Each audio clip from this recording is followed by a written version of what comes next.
Shalom saudara kasih dalam Tuhan. Kembali berjumpa dengan saya Dede Daniel dalam Suara Kemenangan, video khotbah singkat yang berisi pesan-pesan Tuhan untuk mengingatkan dan meneguhkan posisi saudara bahwa saudara lebih dari pemenang di dalam Yesus Kristus Tuhan kita. Haleluya saudara.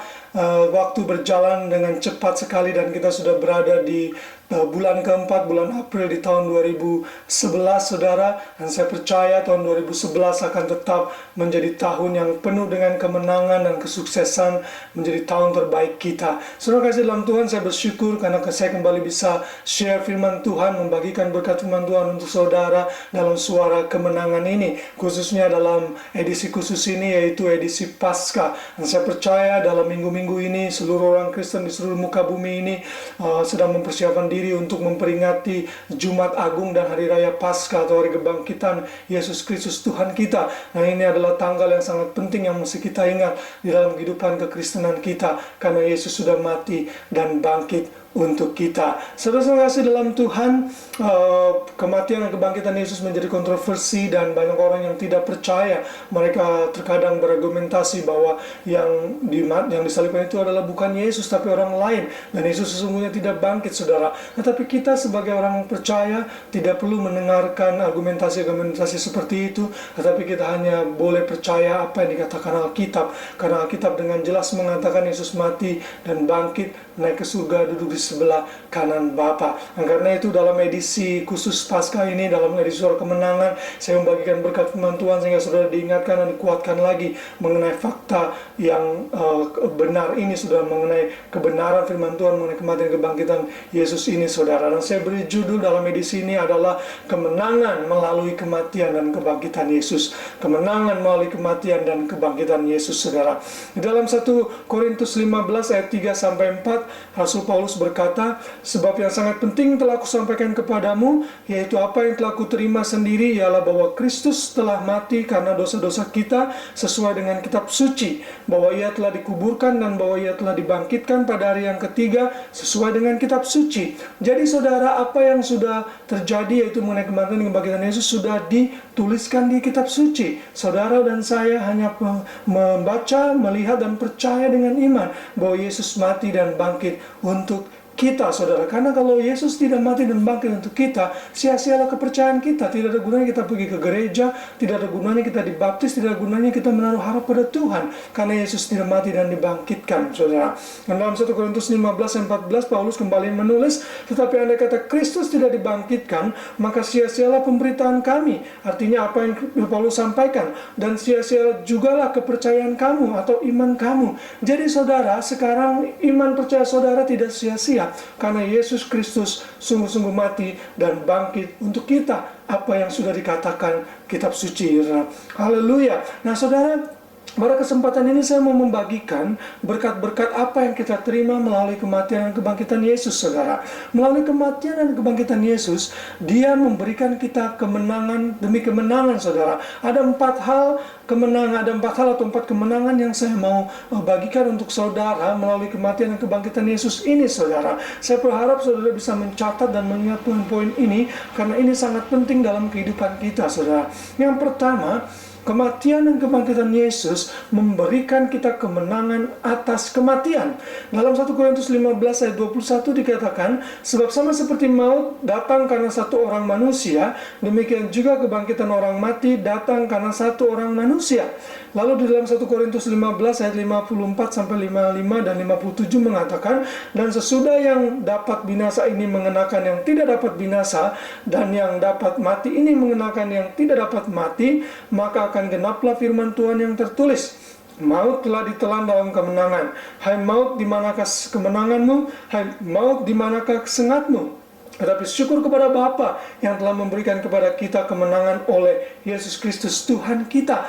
Jadi saudara, melalui kematian dan kebangkitan Yesus, kita diadopsi untuk memiliki hal yang sama, yaitu kita tidak akan mati lagi. Mati di dalam kekristenan hanya tertidur sementara saudara. Rasul Paulus di dalam ayat yang lain di pasal 15 ini mengatakan bahwa orang yang mati nanti akan dibangkitkan dan menerima tubuh yang baru. Sedangkan orang yang masih hidup, kalau dia masih hidup dan Yesus datang dalam pengangkatan, kita akan diubahkan. Tubuh kita kita akan diubahkan dengan tubuh kemuliaan, sehingga kita memiliki tubuh yang baru yang tidak lagi takut akan ketinggian, yang tidak akan lagi pernah merasa lelah, capek, atau bisa sakit, saudara. Tubuh kita akan segar terus selama-lamanya di surga, sehingga kita bisa hidup dengan kemenangan di dalam hidup ini. Dan inilah yang mesti kita pahami, saudara. Saudara tidak perlu lagi takut akan kematian seperti orang-orang lain, karena kita tahu kematian hanyalah tertidur sementara bagi kita, dan kita tidak akan mati lagi, karena kita akan dibangkitkan suatu saat nanti,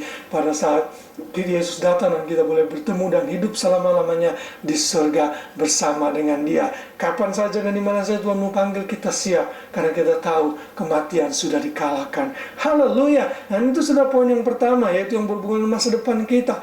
Lalu poin-poin yang berikutnya berhubungan dengan saat kita masih hidup, saat kita menunggu bertemu dengan Tuhan, saudara. Yang kedua, poin yang kedua, kematian dan kebangkitan Yesus memberikan kita kemenangan atas dosa. Di dalam 1 Korintus 15 ayat 17 dikatakan, dan jika Kristus tidak dibangkitkan, maka sia-sialah kepercayaan kamu, dan kamu masih hidup dalam dosamu. Saudara, dalam Roma 6 ayat 5-7 dikatakan, sebab jika kita telah menjadi satu dengan apa yang sama dengan kematiannya, kita juga akan menjadi satu dengan apa yang sama dengan kebangkitannya. Karena kita tahu bahwa manusia lama kita telah turut disalibkan, supaya tubuh dosa kita hilang kuasanya, agar jangan kita mengambahkan diri lagi kepada dosa. Sebab siapa yang telah mati, ia telah bebas dari dosa. Jadi saudara, kematian dan kebangkitan Yesus memberikan kita kemenangan atas dosa. Maka saudara jangan takut lagi akan dosa, karena dosa sudah dikalahkan. Dan kalau saudara jatuh dalam dosa dalam hidup ini, saudara mesti kembali ke salib, saudara mesti kembali kepada kematian kebangkitan Yesus. Saudara mesti berkata untuk saudara, ya Tuhan, saya salah, saya mau bangkit lagi, saya mau melangkah lagi dengan kuasa-Mu, karena Yesus sudah mati dan bangkit mengalahkan dosa. Saya juga mampu mengalahkan dosa-dosa dan kebiasaan buruk saya. Itu yang mesti kita lakukan, dan saat kita lakukan hal ini, Yesus akan memberikan kita kuasanya untuk kita bisa menang atas dosa. Karena memang dosa sudah dikalahkan melalui kematian dan kebangkitannya. Haleluya. Yang ketiga, saudara, kemenangan yang Yesus berikan melalui kematian kebangkitannya adalah kemenangan atas iblis dan roh-roh jahat, saudara.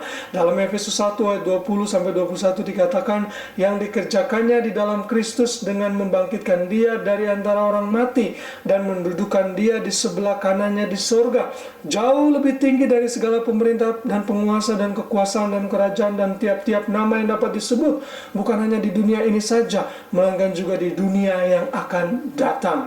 Kolose 2 ayat 15 dikatakan, Ia telah melucuti pemerintah-pemerintah dan penguasa-penguasa dan menjadikan mereka tontonan umum dalam kemenangannya atas mereka. Penguasa atau pemerintah dalam ayat ini, saudara, bukanlah pemerintah di dalam negara, tetapi adalah pemerintah penguasa-penguasa udara yang sudah dikalahkan oleh Yesus. Jadi saudara tidak perlu takut lagi berhadapan dengan si iblis, si jahat, karena dia sudah dikalahkan, saudara. Kalau dia memberikan pikiran negatif dalam pikiran saudara, dia memberikan pikiran-pikiran yang membuat saudara khawatir dan takut, atau membuat saudara tidak berani menghadapi sesuatu, katakan, iblis, kamu sudah dikalahkan, kamu sudah dilucuti. Kematian dan kebangkitan Yesus membuat engkau kalah. Lalu saudara melangkah dengan iman, sehingga iblis tidak memiliki lagi kuasa untuk menuduh saudara, untuk memberikan saudara rasa bersalah dan memberikan pikiran-pikiran negatif. Karena saudara tahu posisi saudara, saudara melangkah dan berperang dari kemenangan, bukan untuk kemenangan. Dan ini posisi kita yang mesti saudara katakan kepada si iblis. Oh haleluya, saudara. Saya sangat semangat sekali bagian poin-poin ini. Dan itu poin yang ketiga, saudara, mengenai kemenangan Yesus berikan melalui kematian dan kebangkitannya. Lalu yang keempat, saudara, Yesus memberikan kemenangan atas masalah melalui kematian dan kebangkitannya, saudara. Yesus memberikan kemenangan atas masalah di dalam hidup ini. Roma 8 ayat 33-37 mengatakan demikian, siapakah yang akan menggugat orang-orang pilihan Tuhan? Tuhan yang membenarkan mereka. Siapakah yang akan menghukum mereka? Kristus Yesus yang telah mati, bahkan lebih lagi yang telah bangkit, yang juga duduk di sebelah kanan Bapa, yang malah menjadi pembela bagi kita. Siapakah yang akan memisahkan kita dari kasih Kristus? Penindasan atau kesesakan atau penganiayaan atau kelaparan atau ketelanjangan atau bahaya atau pedang? Seperti ada tertulis, oleh karena Engkau kami ada dalam bahaya maut sepanjang hari. Kami telah dianggap sebagai domba-domba sembelihan. Tetapi dalam semuanya itu kita lebih daripada orang-orang yang menang oleh Dia yang mengasihi kita. Saudara, di dalam ayat 35 dikatakan ketelanjangan, kesesakan, penganiayaan, kegelapan, kelaparan, dan lain-lain. Itu semua masalah yang sering kali kita hadapi. Itu semua berasal dari si iblis, bukan dari Tuhan. Tetapi seringkali Tuhan izinkan agar dia menunjukkan kuasanya bagi kita. Dan saudara tahu, dengan kematian dan kebangkitan Yesus, kita diberikan kekuatan, kemampuan untuk menang atas masalah kita. Karena saudara, apapun situasi saudara, jangan takut dan jangan gentar. Karena kita akan menang atas persoalan-persoalan kita. Bahkan kita disebut lebih dari pemenang dalam ayat 37 dalam Roma 8 ini. Oh haleluya. Jadi saudara, keempat poin ini kembali mengingatkan kita betapa penting dan berharganya kematian dan kebangkitan Yesus untuk kita. Dia memberikan kita kemenangan-kemenangan melalui kebangkitan-kebangkitannya. Kita menang atas kematian, kita menang atas dosa, kita menang atas iblis dan roh jahatnya, dan kita menang atas masalah kita. Haleluya. Saudara, saya percaya saudara diberkati. Dan bila saudara diberkati, saudara bisa bagikan firman Tuhan ini kepada orang-orang lain, saudara, yang belum percaya Tuhan juga tidak apa-apa, sehingga mereka bisa menerima Yesus sebagai Tuhan dan Yesus selamat. Kita berbeda dengan mereka. Yang kalau saudara berpergian untuk berlibur di hari libur Paskah ini, saya berdoa biar perlindungan Tuhan terus menyertai saudara, dan saudara bisa menikmati waktu-waktu yang indah bersama dengan keluarga saudara. Haleluya. Baik saudara, sampai berjumpa lagi di kesempatan mendatang dengan pesan-pesan Tuhan yang sama tentunya, untuk mengingatkan dan meneguhkan posisi saudara bahwa saudara lebih dari pemenang dalam Yesus Kristus Tuhan kita. Haleluya. Amin. We were the reason that He gave His life. We were the reason that He suffered and died. To a world that was lost, He gave all He could give, to show us a reason to